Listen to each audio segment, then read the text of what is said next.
conductor in the band, they do a whole bunch when it comes to the performance. And I started thinking about what does it mean to be a conductor, and I had no clue, so I researched. And I found a ton of stuff that the conductor in an orchestra has to do.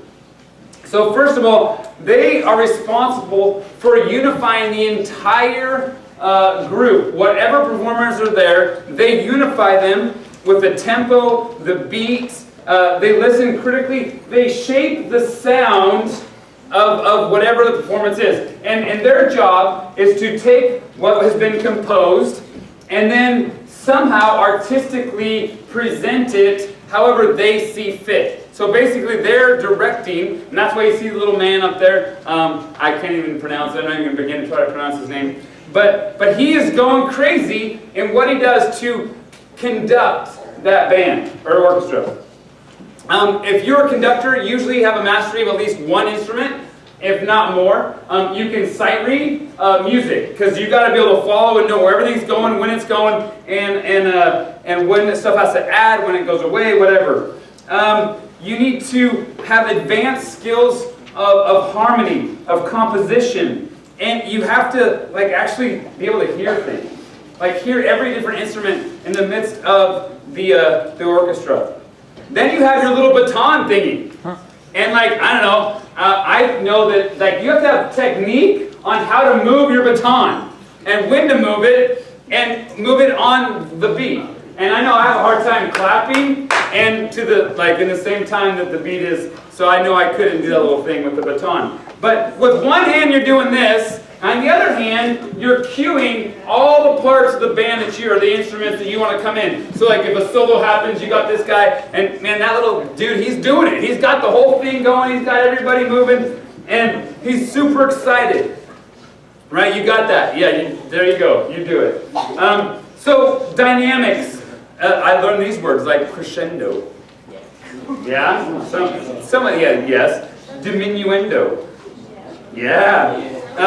That means louder sounds or quieter sounds. Yeah, I got that. Technique, tempo, beat, dynamics, cues, all those things that the conductor must know before he even steps foot on the podium. So as I was thinking of this, the actual conductor has to be the most focused person in the performance. He must come prepared to have the good and the bad of the orchestra or band all rest on his or her shoulders. So you're wondering, why in the world are we talking about a conductor? Because as I was reading our passage, we're in the book of Philippians. So if you have your Bibles, we're still in Philippians 1. I'm going to continue there. We're going to finish it up, chapter 1 today. But as I was reading, as I was studying, this word kept jumping out to me. And it was a word in verse 27, and it says this. Chapter 1, verse 27 of Philippians. Whatever happens, conduct. Stop right there. So this idea of conducting kept pointing out. So I went, okay, so here's a conductor. Here's somebody who's conducting the entire orchestra. So what does that mean for us? This word conduct is to behave in a particular way, especially in a situation when people judge you by the way you behave. So here's the thing. How do you conduct yourselves? Verse 27 says it that way. It says, whatever happens, conduct yourselves in a manner worthy of the gospel of Christ. See how you conduct yourself. And maybe you're the kind of person who goes, I'm going to conduct myself based on the people around me. I'm a pretty good person because that person over there is not very good. I'm way better than that. Or I'm not a very good person because that person over there, man, they got it all together. And how we conduct ourselves hopefully is not just based on who's around you or the circumstances you're in. So we have this thought is to conduct yourselves worthy of the gospel of Christ. I want you to think as the night goes on, if you were to kind of do a self-assessment for yourself. To go, do I conduct myself in a manner that is worthy of the gospel? We're going to kind of unpack that tonight. So let's pray. God, we thank you that you give us your word to help us navigate our lives, to really look at this idea of how do we conduct our lives in a manner that is worthy of the gospel. I ask that you would help us to think critically ourselves about the way we live. And would we be honest with the areas that we need to work on. We thank you, and we ask that you would just open your word to us tonight in your name. Amen. So how you conduct yourself, and kind of, I know a lot of things, and maybe you're like me, but you conduct yourself differently when you're in different situations. Like, if you're at Autzen Stadium watching the Ducks play, you're going to conduct yourself a whole lot differently than if you're with your, special somebody at a fancy restaurant. Right? Oh, well, Tim. Yeah, Tim, I'm sorry, Rachel. Tim's the same no matter what, yeah. Like, you're going to be different. You're going to conduct yourself differently if you're in those two different situations. Well, what about this? Do you conduct yourself differently when you're with your parents, or you're with your youth pastor, or you're with that special guy or girl? See, I will hope that you truly could say that you are always conducting yourself worthy of the gospel, but I know for me, that wasn't always the case. This whole idea of being kind of like a chameleon, you adjust to your surroundings. You kind of change depending on who the people you're with, or where you're at. Are you the same person on Wednesday night that you are on Friday night? Are you the same person you are Sunday morning that you are on Tuesday morning? And that's for you to take some time to assess, how are you conducting yourself, and how are you conducting yourself in a manner that is worthy of the gospel? And this idea is, do you conduct yourself worthy of the gospel when no one else is watching? You see, maybe you're sitting there and you're flipping through TVs or movies, and you know that no one else is in the house. Or you're on the computer and you're like, well, I'll just click one more time. Or you're with that guy or girl and you're on the couch and the lights are dim. How do you conduct yourself in a manner that is worthy of the gospel? And it's not just, I'm going to live this way because my small group leader says so, or my youth pastor says so, or my parents say so. It's really got to get to the point where, do I live what I believe? And do I really believe that I want to live... Man, this thing is going crazy. You can keep it lower, I'm loud enough.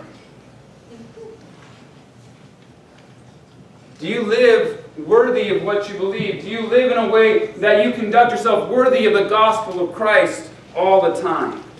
And see, Paul is writing this letter. He's writing this letter to the church in Philippi, and he goes, hey, whether I'm there or not, look at that in the second part of verse 27. Whether I come and see you or only hear about you in my absence. Because he wanted them to conduct themselves worthy no matter if he was there or not.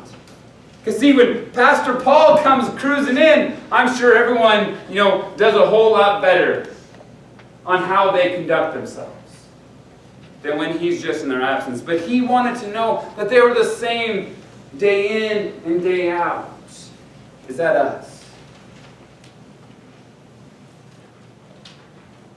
And it's not just that Paul goes, hey, I want you all to look just like me. I want you all to act just like me. He didn't want a bunch of little Pauls running around like, hey, dress like me, eat the same things I do, talk like me. Like, that would be just weird. Like, if everyone wanted to be, I want to be just like Natalie. Amen. I don't think I could pull that off. I might try. But, I'm not going to be like Tyler. I'm not going to be like, I can't wait to be just like him. No, be yourself, but conduct yourself in a manner that is worthy of the gospel.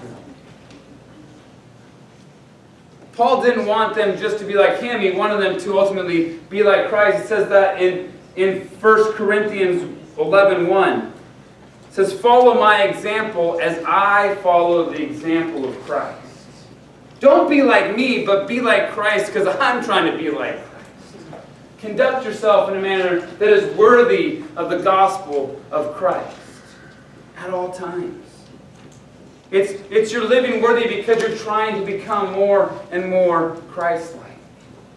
That's who our example should be. That's who we should strive to be like, is more and more like Him. So whatever happens, conduct yourselves in a manner worthy of the gospel of Christ. But how do we do that? How do we make sure that if I really look at my life, am I conducting myself day in and day out like Christ would have me? Well, Paul gives us a few ideas. First one comes to second half there in verse 27.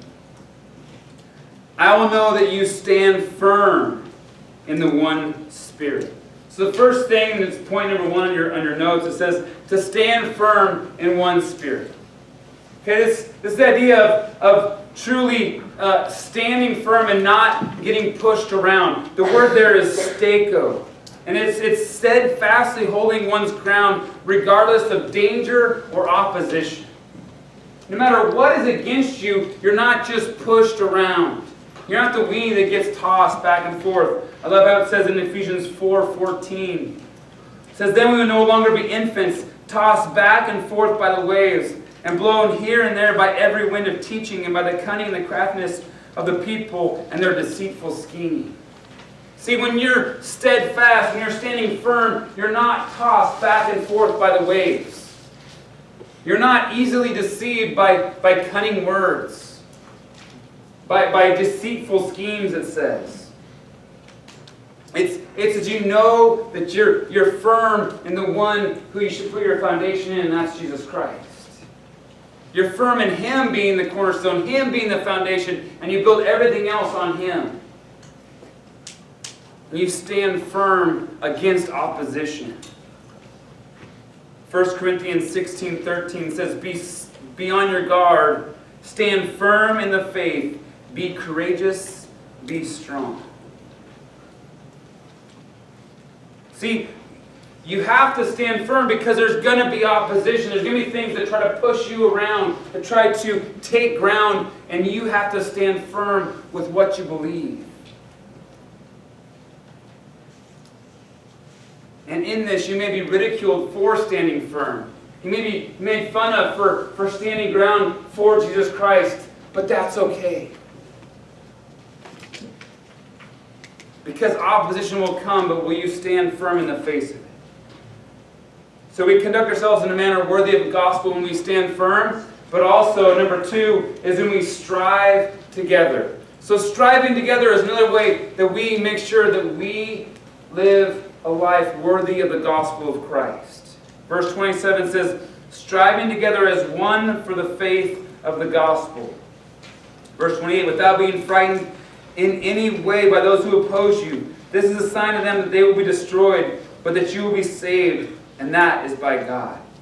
Strive together. I love this term because it's actually a term that Paul takes and he uses in the term like to compete. And it's an athletic term. And Paul was the guy, I can't wait to hang out with Paul in heaven because he was an athletic dude. He liked and he used athletics as themes throughout his teaching all the time. So he has this picture of competing. And the word there for striving together is actually where we get the word athlete. And it's the idea that we strive together as a team. See, in this room, your small groups are like a team. This whole group is like a team. And we're not called to go alone when we live a life worthy of the gospel. You have to have people that you fight together with, that you compete together with, that you work together with the goal of the victory as you strive together, not strive alone. It's the idea of having a single mind and one purpose for the goal that is Jesus Christ. It's the same thing going back to Auckland Stadium. When you're sitting there in the stands and everybody begins having the one voice to cheer your team on to victory. you know that you're all striving together. It's like you're screaming and yelling, whether it's for the offense or for the defense, because your one goal is victory. And our one goal is Jesus Christ. It's not about a bunch of ball hogs. It's not about a bunch of individualistic play. No, it's about being together as a team. Striving together. Being in community. We stand firm together. We strive together against the enemy, having the same mind and the same heart. You guys, we will have opposition when you're striving together because we're going against an enemy. 28 says, without being frightened in any way by those who oppose you. This is a sign to them that they will be destroyed, that you will be saved, and that by God. Don't be afraid of your opposition when you're together. It's a whole lot easier when you go as a team against another team. If you're like, yep, I'm a one-man show, me, one guy against you 11 over there. You know, I think one football player against a whole team of football players, it ain't going to turn out well.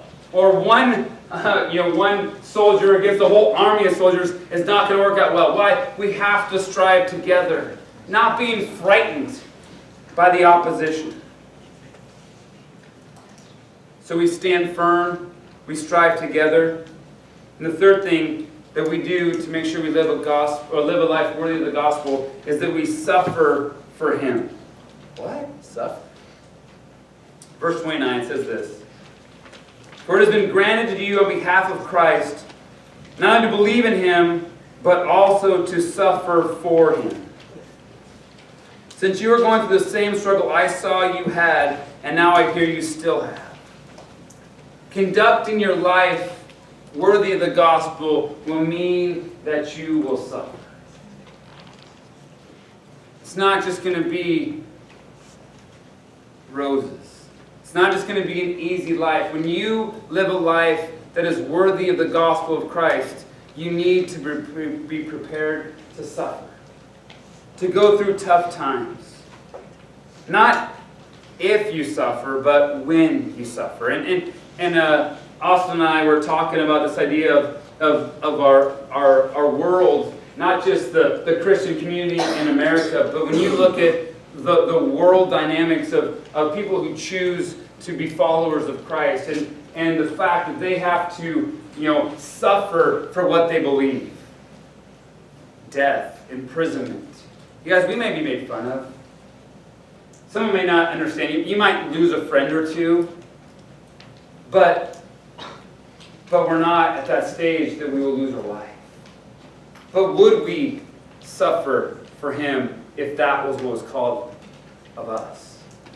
See, just this idea of suffering pain. I was thinking about one of the first times I had major suffering in my life when I was in high school. I was a sophomore. I played soccer for Mount Shasta Bears. I was a Mount Shasta Bear. Me and all other 12 of us that were on our team. And we played against Wairika, all 30 minutes north. And we were on the field. And I remember the ball, I played midfield, the ball was going over my head. And I jumped up to head it. And that was the last thing I remember because I landed with my ankle sideways and all my weight came down. And I tore my ligaments in my ankle. And it blew up to about the size of a softball.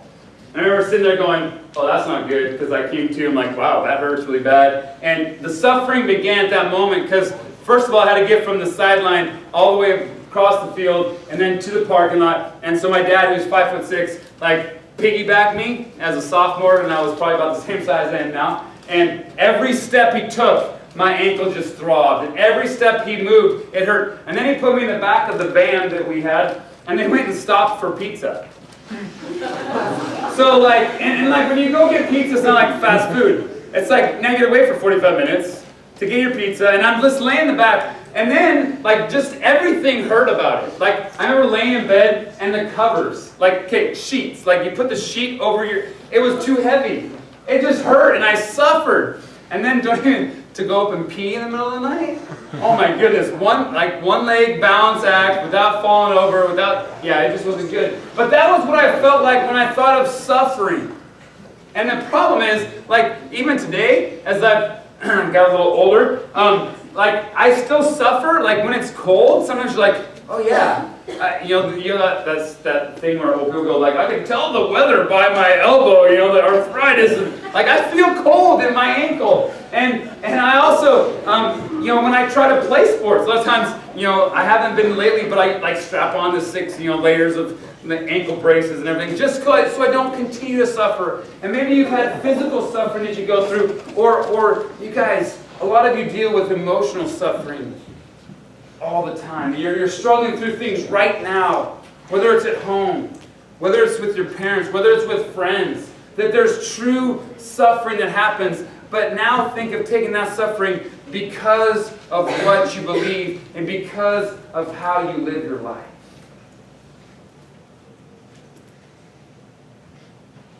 Are you willing to suffer for Christ? Are you willing to be different in your school, different in your home, different day in and day out, that you may be ridiculed for being different because of Christ? And it says there, for it has been granted to you on behalf of Christ. That word granted means basically it's a gift. Suffering is a gift that you get when you choose to live your life for Christ, when you choose to live a life worthy of the gospel. I don't know about you, but that's not really the gift that I think about that I want for my next birthday. I'm not like, great, I want the gift of suffering. Please, give me 2 helpings. But it's a gift because we are suffering for and with Christ. We just celebrated Easter a couple weeks ago, and think about the suffering that Christ endured for us. Am I okay to endure a little suffering for Him? That's when I know I live my life worthy of the gospel of Christ, because I take that suffering and I live it each and every day. And Paul, as he's teaching this, remember, he's in house arrest. He's suffering as he writes. As he writes this, he's got, whether it's an armed guard strapped to him or just the fact that his rights are taken away. He's been, thrown in prison or arrested because of what he said and because of probably false trumped up charges. And he's okay to live in this suffering. And listen to what he writes. We're going to jump back a little bit, back up to verse 19. For I know that through your prayers and God's provision of the Spirit of Jesus Christ, that what has happened to me will turn out for my deliverance. I eagerly expect and hope that I will in no way be ashamed, but will have sufficient courage, so that now, as always, Christ will be exalted in my body, whether by life or by death. Verse 21. For to me to live is Christ, and to die is gain. If I'm going on living in this body, that will mean fruitful labor for me. Yet what I shall choose, I do not know. I am torn between the two. I desire to depart and be with Christ, which is better by far, but it is more necessary for you that I remain in the body. Convinced of this, I know that I will remain, and I will continue with all of you for your progress and joy in the faith, so that through my being with you again, your boasting in Christ Jesus will abound on account of me. He's in the midst of suffering, and he goes, here's the thing, for me to live is Christ, but to die is gain. I will suffer even more because it's better for if I die. I can't even believe it. It's so great. But I will remain because I can't wait to see Christ more in you. Not ashamed, but there to exalt Christ. For me, to live is Christ, and to die is gain. Guys, in the midst of all of our sufferings, we need to realize that we have Christ. That our lives should be conducting our lives in a manner worthy of the gospel of Christ. To stand firm, to strive together, to suffer for Him.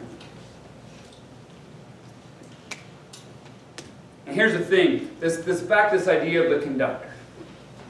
See, the conductor knows the whole performance. He's 1 or 2 steps ahead of the entire orchestra. He knows what's going on. He knows when the tempo is going to change. He knows when the beat has to go. He knows when to cue different instruments. And guys, we have got the greatest conductor. God is conducting your life. He is the one who knows the tempo, knows the beat, knows when to go in and to go out. And He is always focused on you. And not only that, but He's given us Jesus Christ and His example of how we should live our life worthy. Because He stood firm in the face of opposition. He was striving together with the disciples and the other followers. And yes, He suffered. So we have God conducting us. We have the example of Jesus of how to live it. And He's also given us the Holy Spirit that in the midst of us, in us, we will know how to conduct our lives worthy of the gospel.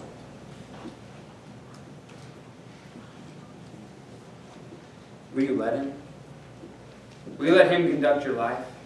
Will you live your life not changing by who you're with, not different because the circumstances you're in, but always worthy of the gospel? Will you live your life in a way that stands firm? Will you live your life in a way that you look at the group around you and you strive together? And then, when you do face suffering, you have those people in your life that you can rely on, that will hold you up. And here's the thing. You may think that, I do a pretty good job of conducting myself. Here's the thing you need to do is ask the people that are close to you. If you were asked the people in your small group who you see day in and day out on your campus, it's a tough question. But if you were to ask them, how am I conducting my life? Do I conduct my life worthy of the gospel all the time? How about when I'm in the locker room? How about when I'm on the athletic field? How about when I'm on the couch at my house? You see, when you strive together, you ask each other the tough questions. And it may be hard. It may lead to ridicule. It may lead to, man, I feel pretty bad about myself. But when it's done out of love, we pick each other up and we help go on. And we continue to live our lives worthy of the gospel of Christ. Let's pray. God, I thank You for tonight. I ask that we would truly, honestly assess if we are living our lives worthy of the gospel each and every day, in every circumstance, in every relationship.